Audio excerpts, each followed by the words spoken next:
దేవుని యొక్క ఘనమైన నామములో మీకు అందరికీ మనస్పూర్వకంగా శుభాభివందనాలు తెలియజేస్తున్నాను.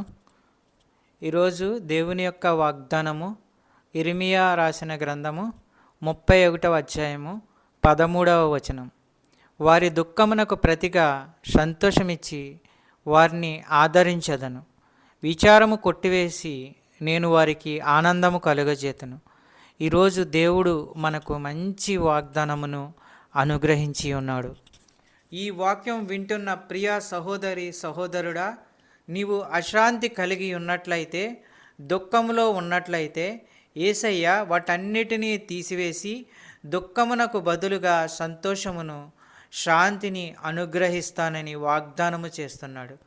విశ్వసించి ప్రార్థనలో ఏకీభవించండి. పరిశుద్ధుడా, ప్రేమగల తండ్రి, నీకు స్తోత్రములు, వందనములు. ఈ వాక్యం ఎంతమంది అయితే విన్నారో వారందరి హృదయాల్లో సంతోషంతో నింపండి. ప్రతి దుఃఖాన్ని, ప్రతి అశాంతిని సంతోషంగా మార్చండి.